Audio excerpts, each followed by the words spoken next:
Morning, everybody. It's Misha. We're going to talk about PCOS today, erectile dysfunction if you choose, just metabolic infertility all the way around. So let's start calling it what it really is. It's interesting to me, and I want to go over it today and help many of you understand what might be going on. So before I get started, those of you who don't know me, those of you who are seeing me for the first time, whatever, I am not a doctor. I am not a nurse. I've never claimed to be. I'm a woman who got really sick. Yes, I worked in medical. Yes, I researched a lot of stuff. Yes, I had to study. Um, and I worked in a variety of different clinics, including a hormone clinic, and no one was ever able to address the reasons I was getting sick and not getting better. The best I was get was more medications. Just give me more medications. But I wasn't feeling better. I was spending more money, more stuff when my body was breaking down, but I was getting more sick by the day. Didn't even feel like it was possible to live to see 70 when I was in my 50s because I was so sick. So, why am I qualified to be here and talk about it? Nobody's really questioned that for a while, but it's because I went through it, because I overcame it, because I've started to learn and listen to a metabolic scientist, and because I've seen so many other people start to get better by doing the same thing, by understanding this one simple principle that I felt like if your doctor, if your nutritionist, if your health specialist, all these influencers who are telling you, oh, to lose weight, eat 2 meals, eat meals every 2 hours, eat 6 meals a day, do all this stuff.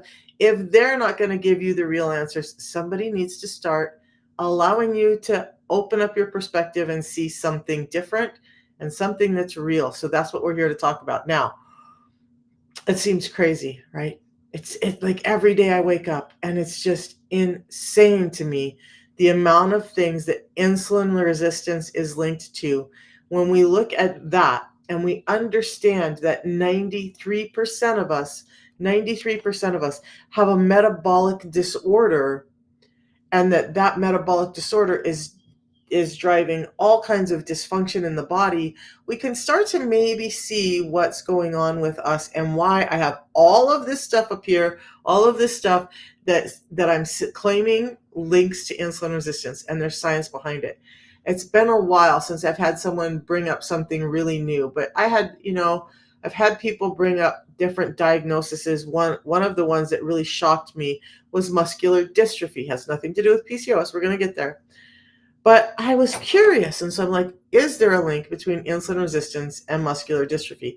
Could the protocol that I do help people with muscular dystrophy? What's it going to hurt to take a look?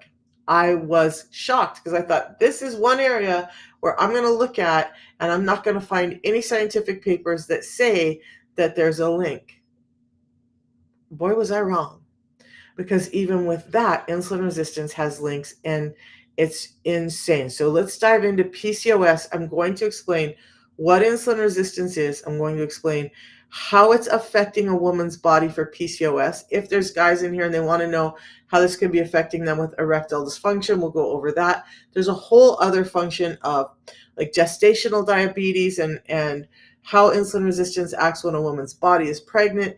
And I can go that on another day. But today we want to just talk about PCOS, give you the why, give you the link, and give you the how to start getting better from it. How about that? So PCOS is just one of those things that people keep bringing up all the time, and it's valid. So we're going to talk about that. Give me just a few minutes, you guys. We're going to talk about it. But I want you to understand, look, if I tell you, for most people, if I just tell them, go put gas in your car, you need to put gas in your car, but you don't understand that the gas is what makes your car run, you're going to be like, why do I got to put gas in the car? I don't need that. What you're just making me spend money. But when you understand that that gas is what makes your car run, now you're like, okay, if I want to drive another 100 miles, I got to put some gas in the car. Let's understand what's going on so you can understand the fix, okay? Because if I just start saying, oh, this fixes it, you're going to be like, yeah, whatever, why? All right, so here we go. Insulin resistance is complicated and yet simple. Insulin has over 100 different functions in the body. The one I'm going to focus on, and all of the others link in, by the way, is that it transports sugar which is energy in the form of glucose. So we're just going to call it energy or sugar. Um, but that energy, when we eat food, our body starts breaking it down and converting it into energy in our system. That energy is glucose. When that glucose hits our bloodstream can only handle about 1 teaspoon of it in our entire system, or bad things start to happen. So when the body senses this increase in glucose in the bloodstream, it sends a signal to the brain to tell the pancreas to produce insulin, a hormone. Our whole body, everything that we need to understand, we need to understand hormones first, and then we can understand what's happening. Insulin is a hormone. Cortisol is a hormone. Leptin and ghrelin are hormones. Glucagon is a hormone. Estrogen, testosterone, DHEA, progesterone, all hormones. Thyroid is a hormone. All of these hormones have a role to play in our metabolism. But the biggest role player in our metabolism is insulin. So when we eat food, and our body starts breaking it down into energy, because that's what this whole thing from our mouth to our butt is just this factory producing energy. Now insulin goes up. That's not a problem. That's a really great thing to have when we have energy come in. Insulin transports the energy to the cells. Every single cell in your body needs energy. Every single cell in your body has receptors for insulin on them. Okay. But when we're eating all the time, causing the body to create a need for insulin all the time, we start to have a problem. Like what happens to your skin? If you crawl in a bath, got to get clean, right? Want to be fresh. So you go take a bath and you sit in the bath for a little while and you soak because it's relaxing. A little while, that's really good for you. What if you sat in that bath all day long, every day? Your skin would start to break down, right? You get that wrinkly raisin skin. Things start to break down when it's subjected to too much of something, of anything. Inside our body, being subjected to too much insulin tells the body that it's being attacked by this hormone insulin. Now the cell doors start to shut. Now those receptors don't start working like they're supposed to. They stop working like they're supposed to. Some cells are like, hey, I'm fine with this. I'm resilient. I can deal with it. And they just go on about their business. Some cells are like, ooh, we want to party. We're going to take in more of that. So we're going to talk about some of those cells in a while. But a majority of your cells start to say, oh, nope, you're kind of toxic, insulin. You've been around way too much. I don't want any more of you. Go away. I'm not taking it. I'm locking my door. You can't come in. That's insulin resistance. When we have this spike of insulin too often, for a long period of time, it goes from elevated level of insulin to hyperinsulinemia, long-term raised insulin, to that long-term raised insulin now creates this dysfunction in the body called insulin resistance, which is really just glucose dysregulation. Whether it's from trauma, whether it's from stress, whether it's from whatever, glucose, the energy in the body, is dysregulated because your body's unable to respond to insulin in the way it's supposed to. That's, in a nutshell, insulin resistance. I'm going to give you some reasons why intermittent fasting works. I'm going to give you the protocol that I use, including the 2 supplements that I use to fill in the nutritional gaps, in just a minute. But I want you to understand this piece. So I'm going to get off of the insulin resistance. Does anybody have questions about insulin? Good morning, Melba. Insulin resistance so far. It's a dysregulation of glucose in your system. Does it mean you can never have glucose again? That's not realistic. No, it doesn't. Does it mean you have to go vegan? No, it doesn't. Does it mean you have to go carnivore? No, it doesn't. It means we need to understand why our body is not dealing with the glucose in the way that it should. One of the big reasons is we just eat too much. I mean, like, I went from smoking, boy, people don't know that, right? In college, I thought it'd be one of the cool kids back in the 80s, and I took up smoking. At first I didn't inhale, then I did, and then I was realizing, like, I have to sleep with 4 pillows under my head to just sleep at night. Maybe I shouldn't be smoking. And so I quit. But when I stopped smoking, I had this pattern of this hand to mouth pattern, right? So I started like licorice sticks or something to fill that gap. Basically, what happened was I went from one toxic thing to a second toxic thing, which was constantly putting food in my mouth to mimic that hand to mouth action part. And there's so many pieces to the story of why I became insulin resistant. But insulin resistance just means that we're probably eating too much, too often, and our foods are deficient in major nutrients that we need to deal with it. So this isn't complicated. I'm not going to ask you to go do any crazy diet thing, any of that. We're going to get to all that. But how does all of this link to PCOS? Well, when we understand that some cells start dysfunctioning, whether it's overproducing some things or underproducing some things or not producing or getting energy at all, now we're having a problem. With PCOS, it looks a little something like this. Before I dive into that, I do want to say it astounds me when I'm doing research, when I'm listening to, and I don't do the research, I just read the papers that the doctors talk about. I just listen to the podcast from the doctors who know. But there are some still out there who are saying, we don't know. We don't understand why insulin resistance is linked to PCOS. Bullshit. Bullshit. We understand completely why insulin resistance is linked to PCOS. We're going to go over it right now. But some of these people, I'm just like, are you insane? There's so much science out now that links all of these things together. How can you in good faith stand there and say you don't know? So it goes like this, okay? In your normal cycle, we're going to talk about your women's cycles. You have a few hormones at play there. Yes, testosterone is at play. Yes, estrogen is at play. And then you have these other hormones you may have heard about: follicle stimulating hormone and luteinizing hormone. So this is what happens in a normal cycle, generally about 4 weeks long, right? So our ovaries, let's backtrack a little bit. Our ovaries are, if you guys don't know, and some people don't, that's okay, but I'm going to say this for those who don't. Women's ovaries are basically retracted testicles. They're a little different, right? But same, we all start out with the same. In women, it starts to become ovaries, and men, it starts to become testes. They are our sex hormone ground zero, right? Men, the testes produce more testosterone than in women. Ovaries produce testosterone, but they also convert it to estrogen. So, in order to convert testosterone, which is being produced in the ovaries, into estrogen, it needs this little chemical called aromatase.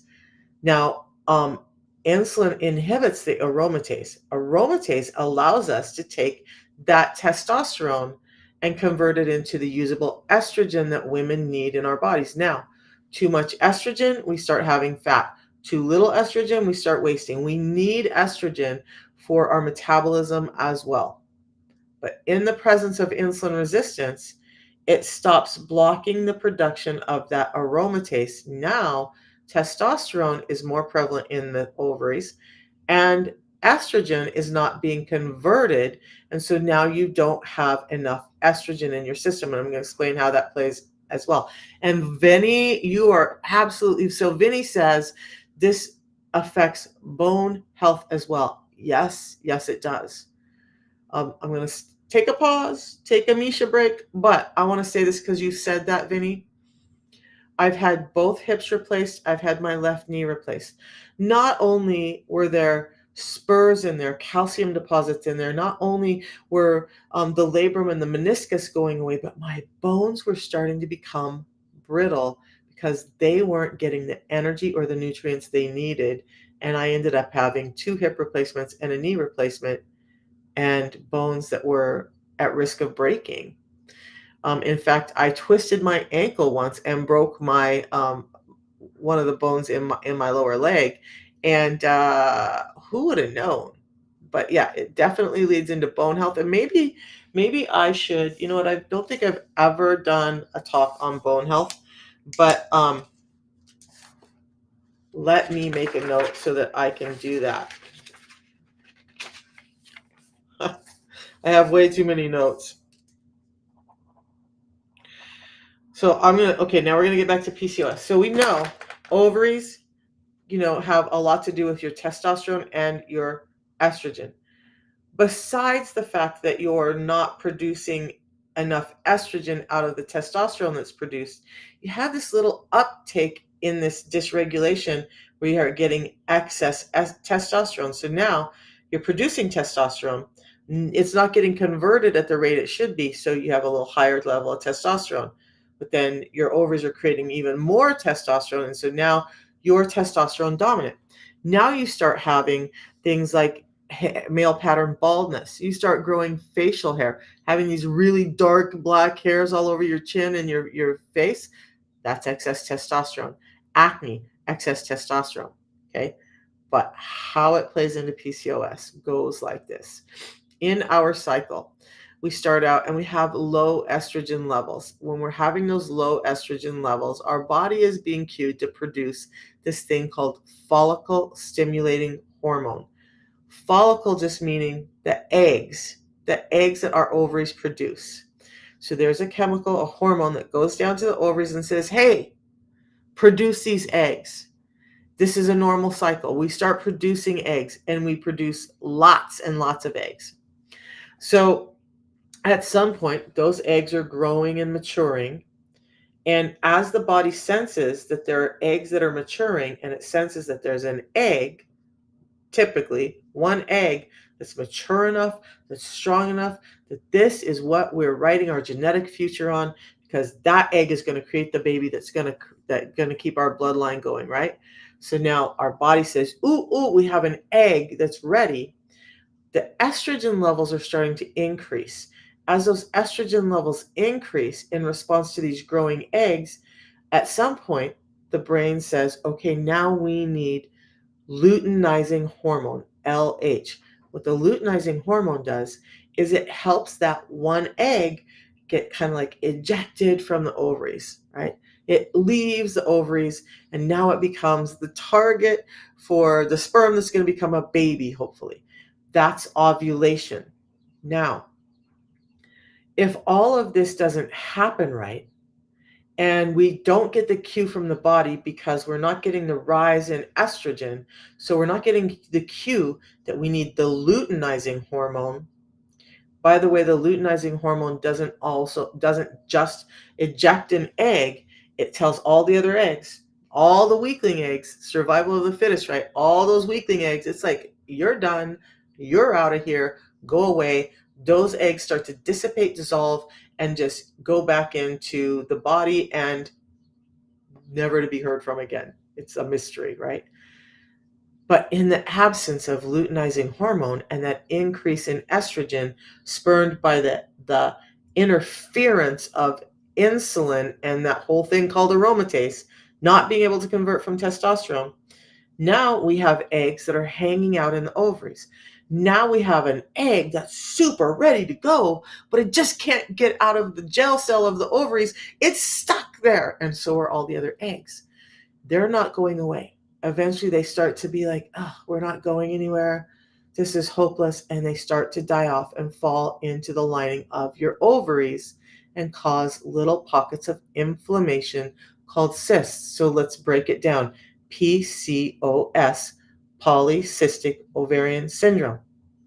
When the luteinizing hormone doesn't come out and those eggs don't dissipate, they start getting inflamed and falling into the lining of the ovaries. Now it's poly, meaning many, cystic, those little pockets of inflammation caused by those egg cells that were not dissipated, ovarian, inside the ovary syndrome. But it all is linked back to insulin resistance. Yes, in some people there's a genetic disposition for this, but you have to have a light switch to turn it on. Just because you walk into a house and you have a power source to a house and you have light switches all through the house, if you never walk in the house and turn the light switch on, the lights won't come on. Okay? So what's happening with insulin is we're turning on and off processes in the body all the time. And in insulin resistance, that level is messed with. So AMH. So here we go. I am not a doctor, so I'm going to have to look that up. Genetics. load the gun, and lifestyle pulls the trigger. Amazing. I love that, Courtney. I'm going to steal your comment, honey. I'm going to, and by the way, never take offense when I call people honey. I call people honey all the time, and it's not demeaning. It's not whatever. Some people are like, what the hell did you just call me?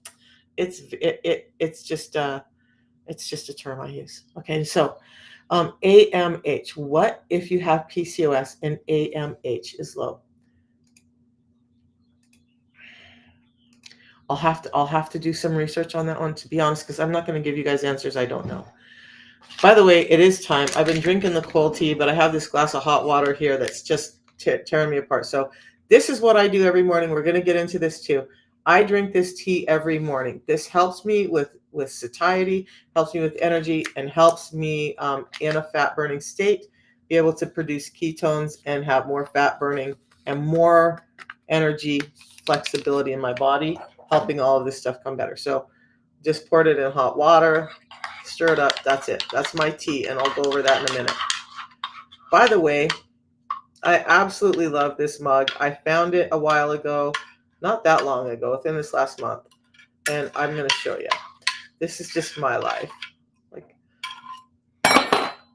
do what makes you happy. Okay? What makes me happy is sharing information, teaching, and helping people understand how they don't have to suffer like I did. I'm doing what makes me happy every day. Do you? Okay. I love my tea. All right. So, yeah, absolutely. So I'm going to do some looking into that, and I think I need to screenshot it so I can get you a real answer on that. All right. So we got to the point where we have these cysts, and it's caused by insulin not producing enough, or not helping, insulin interfering with the production of aromatase and conversion of testosterone into estrogen. Now we have a painful situation. Periods are irregular. It's hard to conceive. I was told by a doctor 40 years ago, 30 years ago, that I might never have children. So I'm going to stop for a second in this point. If you understand that insulin resistance is absolutely linked to this, then I just want to share a story, because some people are like, why do you care? Whatever. But look, I remember back before they were really calling it PCOS. Like, I'm old, guys. I'm old, but I'm young, right? I'm old in years, but I'm young in the brain. So they just knew that I was having a problem with conceiving. They knew that I was starting to put on weight inexplicably. Couldn't pinpoint why the weight gain was coming. Was starting to lose hair. I was actually going bald in these areas that are already thin on me. I was saying yesterday, it's when I started wearing my hair forward. You rarely ever see me in pictures with my hair pulled back, because this was all balding. All of this was falling away. So many other things. My skin was oily. I had breakouts all the time. But more devastatingly, I grew up old school, Nazarene church in North Idaho, Nazarene and Lutheran church, two ends of the spectrum. But I grew up in a culture that, was all about family. And today you'll see that family is still very important to me. I wanted kids so bad. I wanted nothing more in my life, so different from the girls today. I wanted nothing more in my life than to have children to love. And I wasn't able to conceive, and we couldn't figure out why. Was my husband's sperm count low? Was it a me problem? At least twice a month at that point, I was in at the doctor's office having some type of fertility test run to try and figure out what was going on. Lo and behold, the whole time it was PCOS. We know because I had irregular periods, because I had all the other symptoms. We also know that I started becoming insulin resistant probably in my late teens. So by the time I'm a young adult married, insulin resistance had taken hold and started this whole array of problems in my system. They put me on birth control pills. The birth control pills didn't help. They made things worse. I had to go off of them. I was in pain all the time. I was starting to gain weight. I was feeling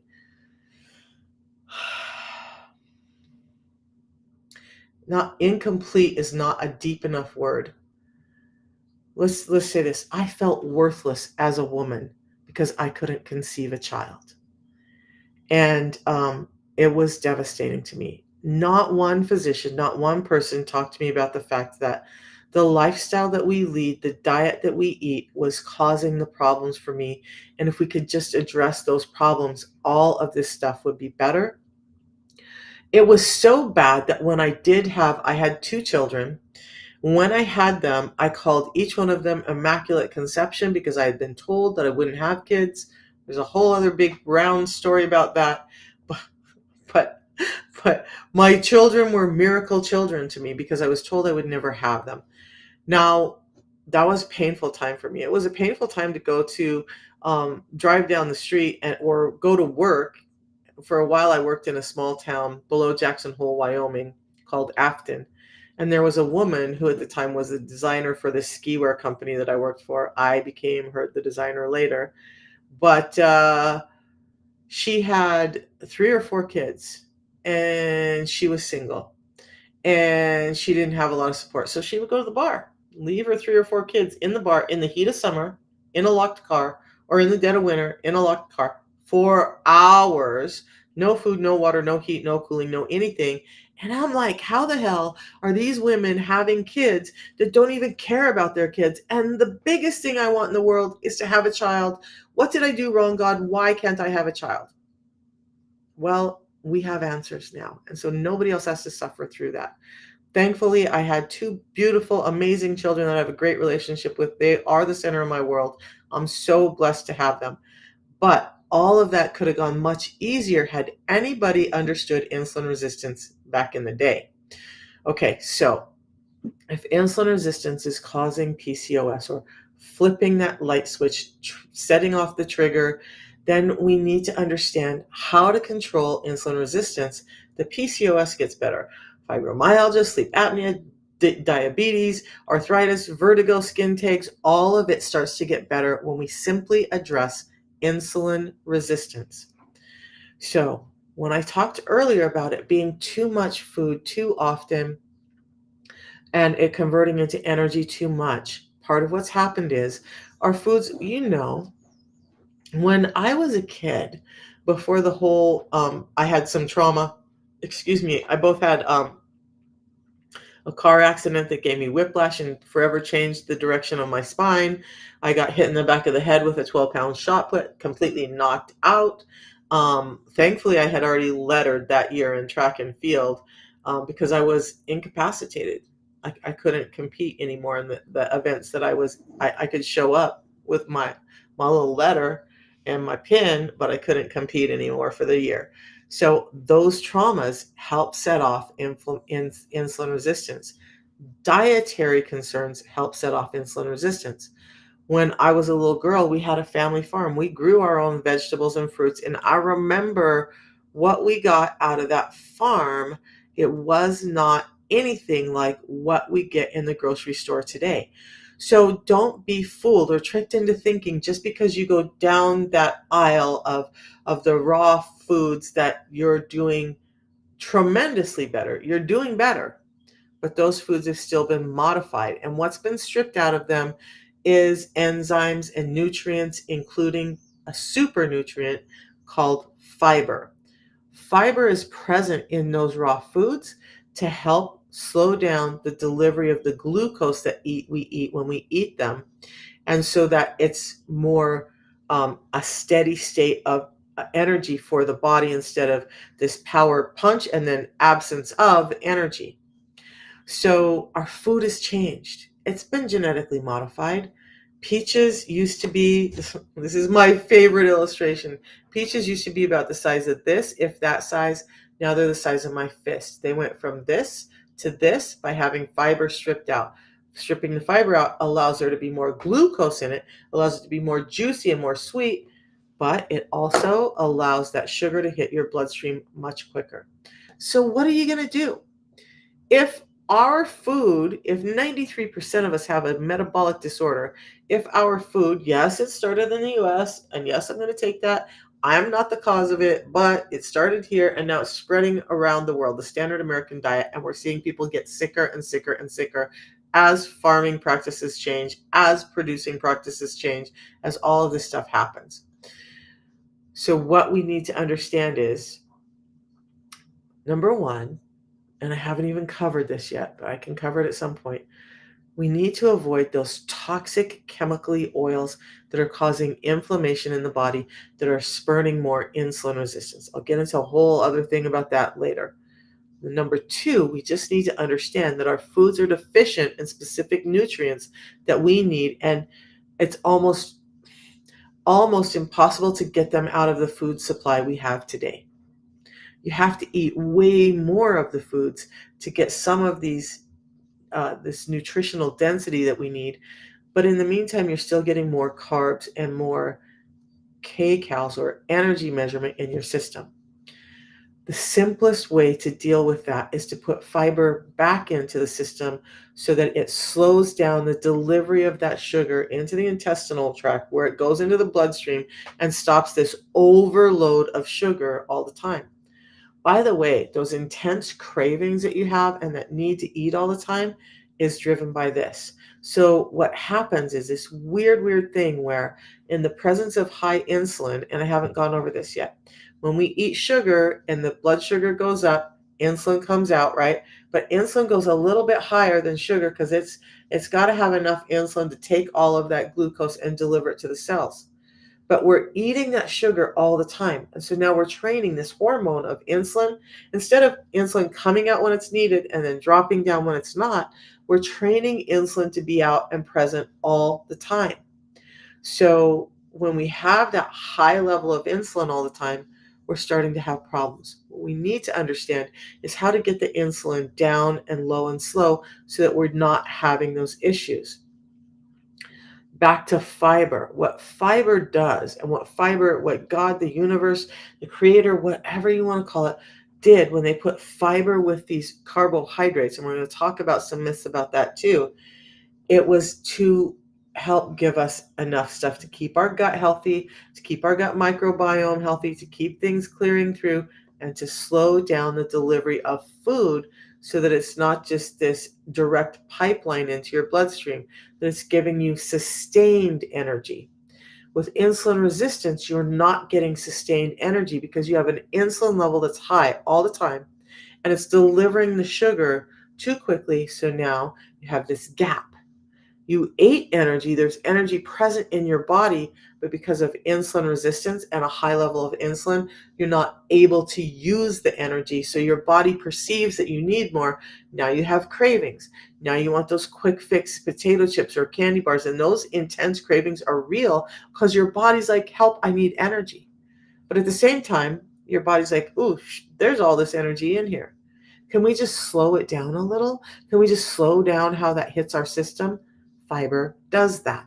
Okay. Fiber helps get you full quicker. It helps slow down the delivery of those foods. And by the way, when we're getting all of those nutrients passed through our intestinal tract so quickly, we're starting to become a little malnourished. That does not stay in our system long enough for our body to pull those other smaller nutrients of vitamins and minerals out and absorb them. It's passing through too quickly. And even though you may feel like you're eating foods that are rich in some of these nutrients, you're just not getting absorption because it's going through too fast. Slow it down a little with some fiber. That's why I do the system I do. And it's not just one type of fiber. It was Tom DeLauer the other day who was talking about that one type of fiber doesn't work. He's not an advocate for this system. I don't think he ever even talks about it. Should talk to him about it. But he mirrors a lot of what I talk about. And one of the things he's saying is it takes a complex mix of fibers to do the job with today's food. One type of fiber, like is present in this, is not enough to really do the job. So the fiber that I use has 7 different types of soluble and insoluble fiber. I can go into what those mean in a minute. But what that does, when I drink it, I put it in a bottle like this with a little less water than this. So this gets opened up, put in here, shook up, drink it down, and why don't I just do it? I'm going to just do it because I'm having a little acidic stomach, and this actually helps with that for me as well too, because it's giving a coating in my stomach. So just tore the top off of this packet, just pour it in here. I'm sure you've seen people doing this. And so then I just put that lid on. That's about all I have to shake it. It's mixed now. Then it tastes like a light orange creamsicle.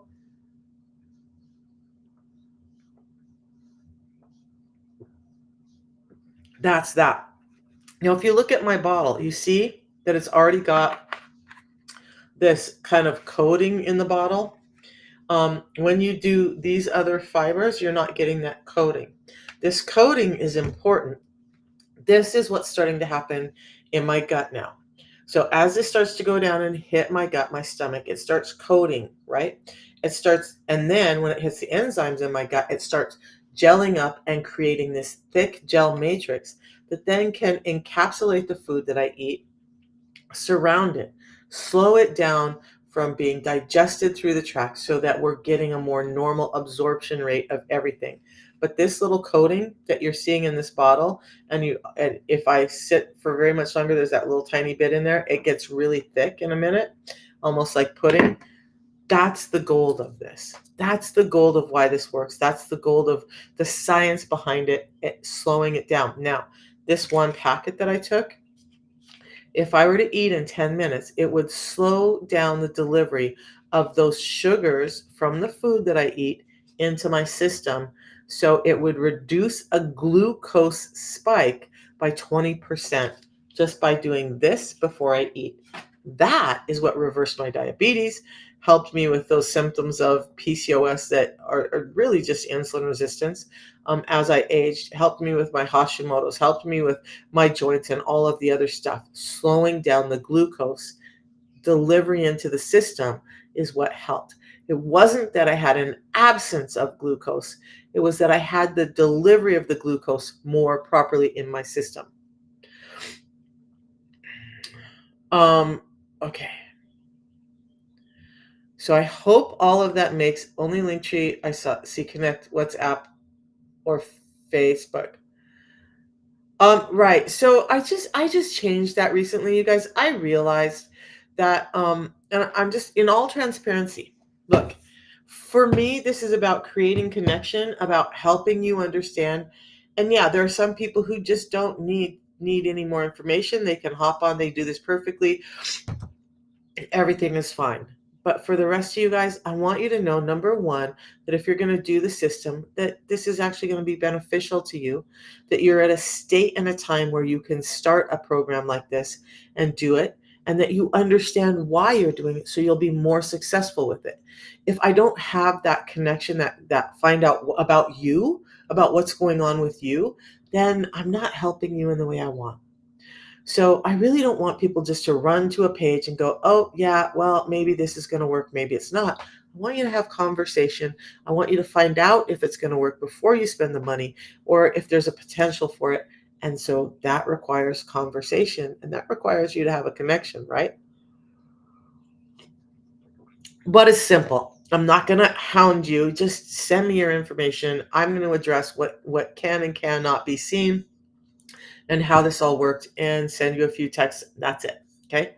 So if you do that, if you fill out that connect with me thing, I'll send you the link to order. But I want you to understand how this works in your life before you just order. Okay. Because I don't want to take your money if it's not, if you can't be consistent with it, if you don't understand the efficacy of it, if you can't give it 90 days, I would really rather not take your money, because really this is about getting you better. That's why there's no link to order in my link tree. Just connect with me and you'll get the link anyway. That makes a lot, by the way, let's be honest, that makes a lot more work for me, because now instead of people I could be lazy, leave my link in there, let you just go order, but instead I really care and I want to know what's going on with you.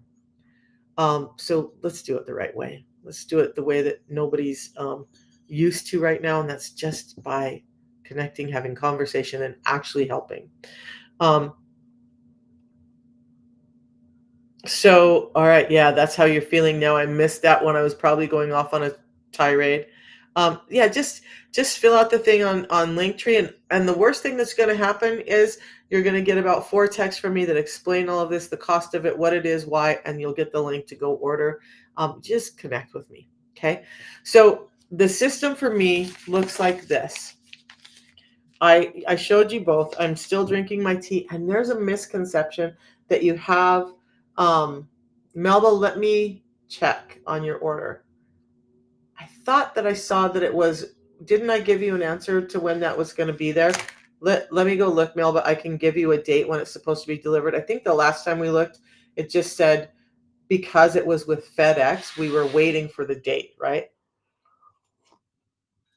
Doesn't happen often, but there's weird things that happen. Normally, the products are to people within 3 to 5 days. So we'll look into it, Mel. But when I'm done with this, hang out here on Facebook. I'll actually look it up and see what I can see and help you out. Okay. So I drink this tea in the morning, and I actually, you guys see a cup here. I'm having it hot, but I have a cold one mixed up because when I leave this point and I go do the next task in my day, I'll be switching over to a cold tea. By the way, one of my tribe got me this amazing Wonder Woman stainless steel mug. Appreciate him so much, Jason.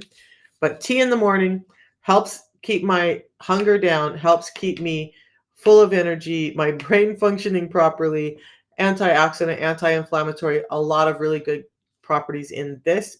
Really, this was developed as a mental health tool, but it does such amazing things for our metabolism that we're leaning heavier on this now. But this is important. So I do this in the morning and I do this before I eat anything. That's it. Now, I don't have to carry this around and worry about it. I just tuck these in my purse. This is one day.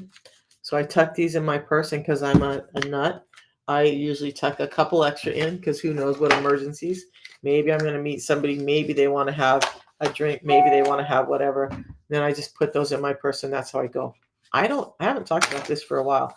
I don't drink. I tease about it a lot. I've always teased about drinking a lot, but I rarely drink once or twice a year. And it's usually when I'm around my kids and we're just letting loose and we're just having fun family time. And I'll have a drink or two with the kids. But when I do have a drink, lo and behold, most alcohol causes a spike in your blood sugar, right? And then you get the hangover the next day. And then you get feeling groggy and whatnot. So how I cope with that is if I'm going to go have a drink or two with my family, we're going to go play board games, we're going to do whatever. I just have one of these beforehand. It helps slow down the delivery of those sugars into my system. No hangover the next day, no feeling bad the next day, just an enjoyable night with my family. Didn't spike my insulin, and we're all good to go. So, there's a lot of misconceptions about maintaining insulin sensitivity and getting rid of insulin resistance.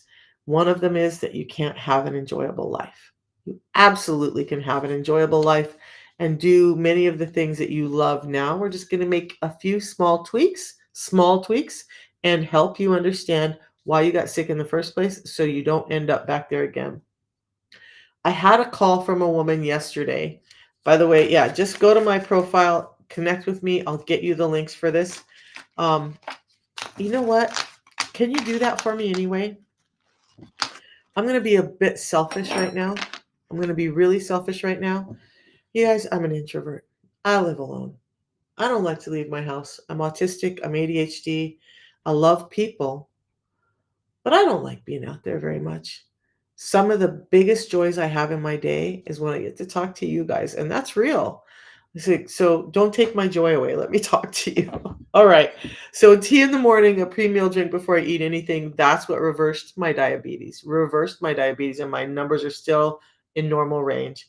Um, and it helped my blood pressure and all of the other symptoms. It's the easiest thing I've done. It tastes good. And you guys, in my quest for health over my life, before I understood how simple it could be with insulin resistance, I did, and I still tend to do that. And I have to remind myself why.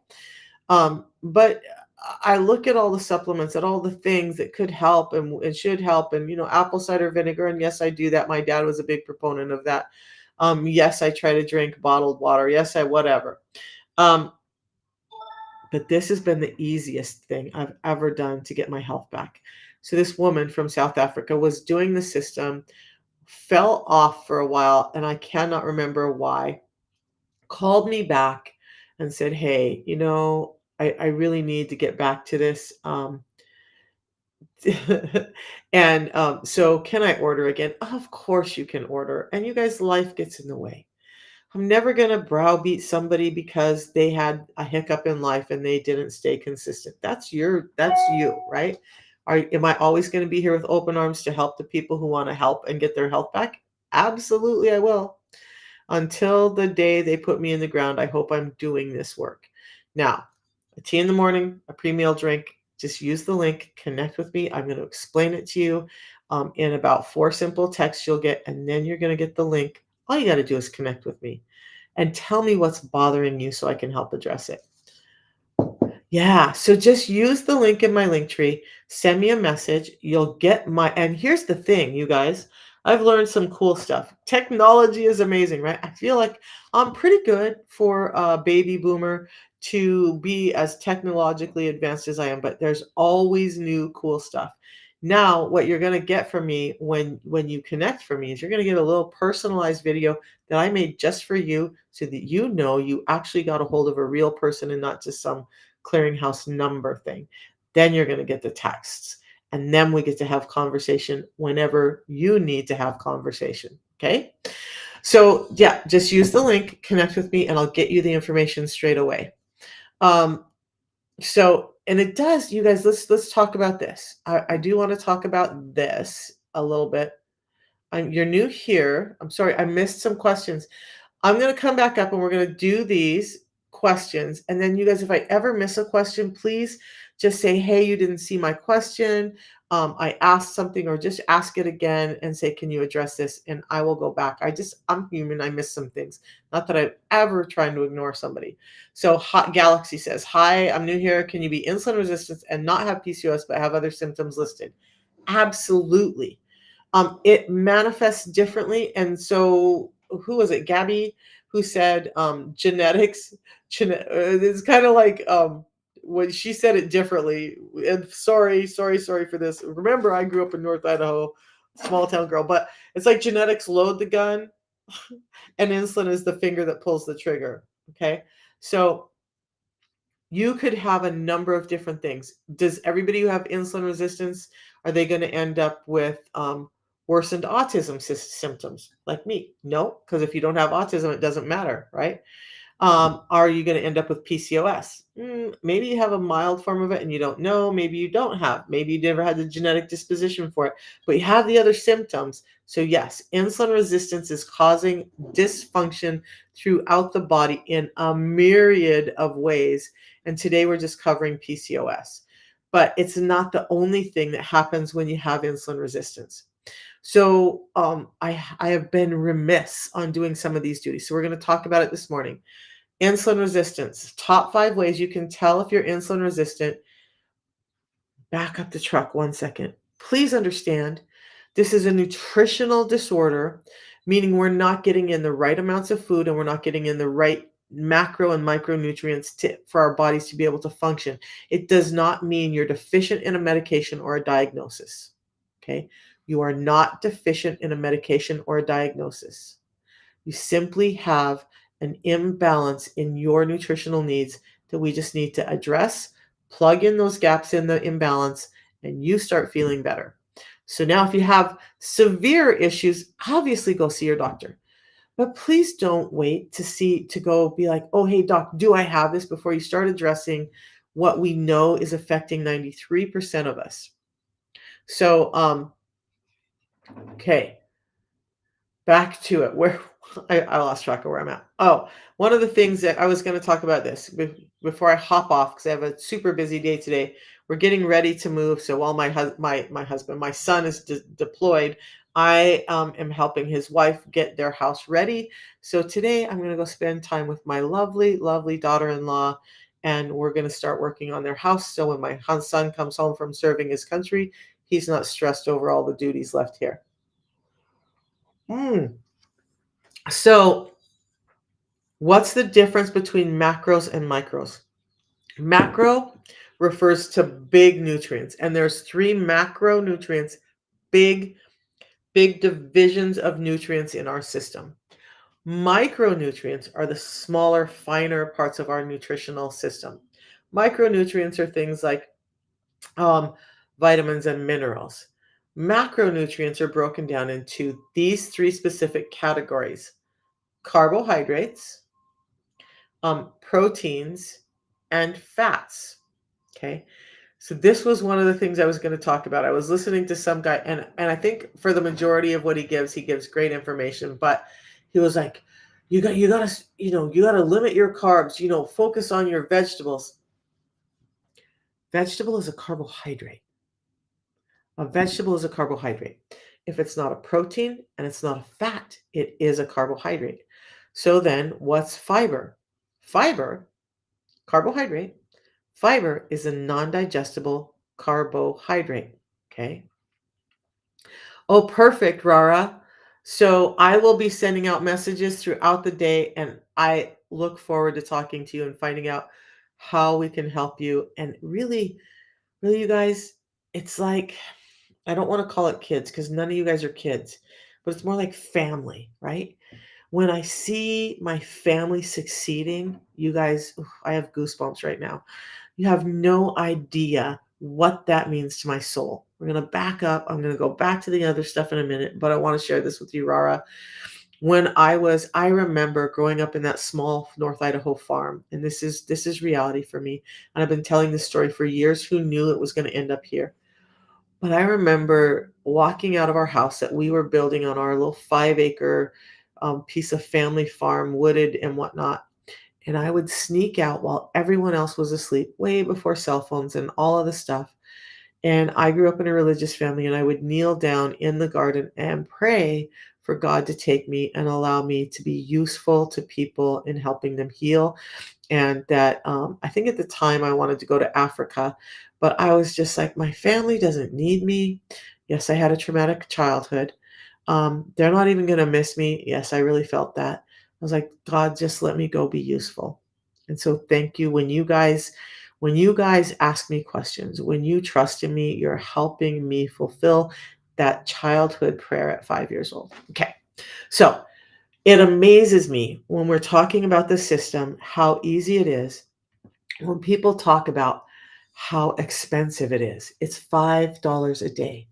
$5 a day to put back in the goodness that's been stripped out of our food so our body can deal with our food in a way that it's meant to do. Um, and I was thinking about this morning. There was somebody that I was starting to collaborate with, and I had some angst about it because they really are an advocate for um, peptides, glucagon like peptide 1. Um, so Trizepatide, Manjaro, Trulicity, and I'm like, I am really not an advocate of those. I don't know how we can work together. And I was told, oh, they love the Feel Great system, and they have a whole program for people who don't do it. But what I found out after sending a couple of people who were struggling to them to work with was they said, yeah, that system is expensive. Just do my peptides. But those peptides, when I talked to the people in the group, they were spending $700 to $1,500 a month for those peptides, $5 a day, natural food products. It's giving me my health back. Whew, there's not a choice for me. Um, well, there is a choice, but for me, it's a no-brainer, right? I'm going to do what's nourishing my body and giving me the health in the way that I'm meant to. I was thinking about it yesterday too, that like all of that time, like this, it's like cash money, baby, cash money.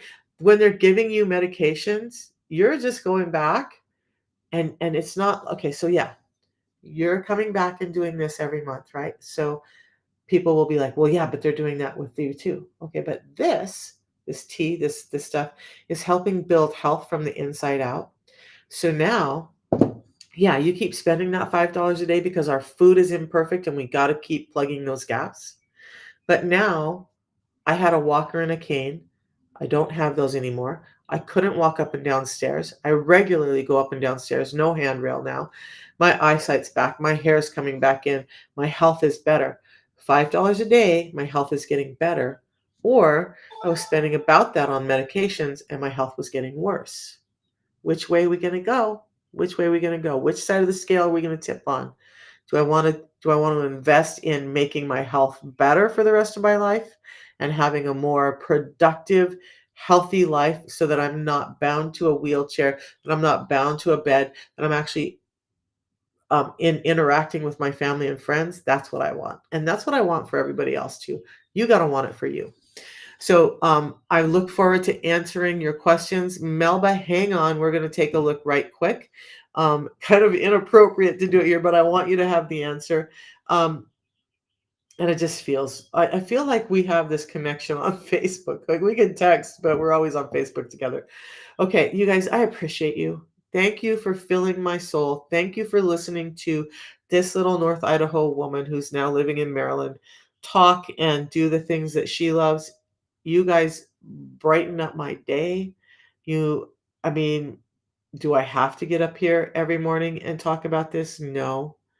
But does it make me happy when somebody gets value from it? Yeah, it sure does. So we'll see you tomorrow morning.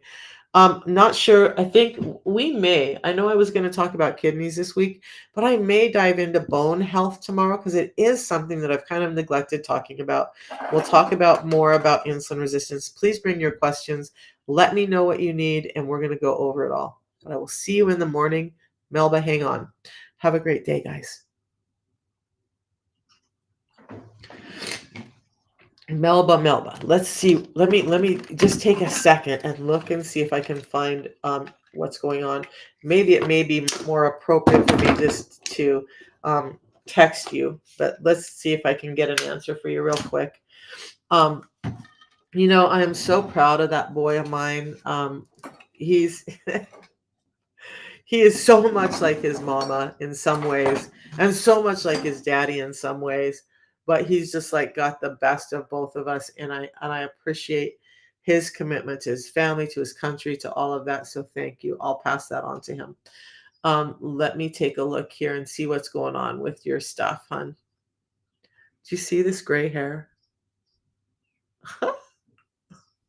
Okay, I'll pull it later. It's just like I have this who was it? Alfalfa hair sticking out of my head. Now let's get down to work and figure out where your order is at.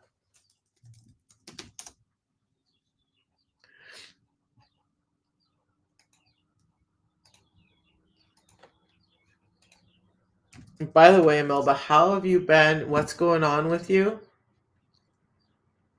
So this one went out.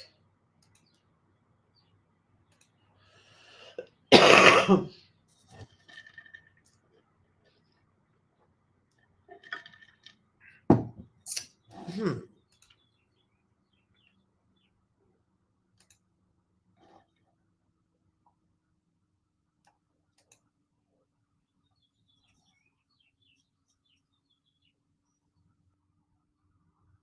Oh,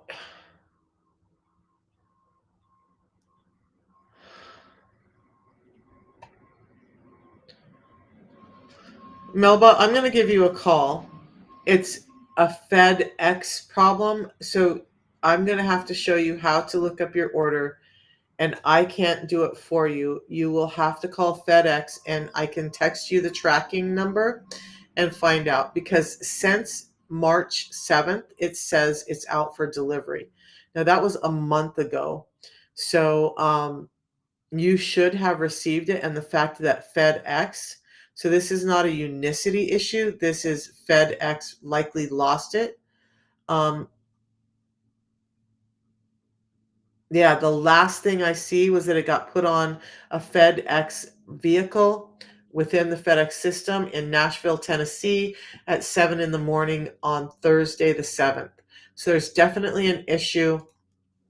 I'm going to text you, Melba, and I'll get you the tracking number. You'll just have to call FedEx, and then I will also send you the customer service number. If you want to get on the phone with customer service and me and try and replace that or resolve that today, I'm more than happy to do that. The company's been really great.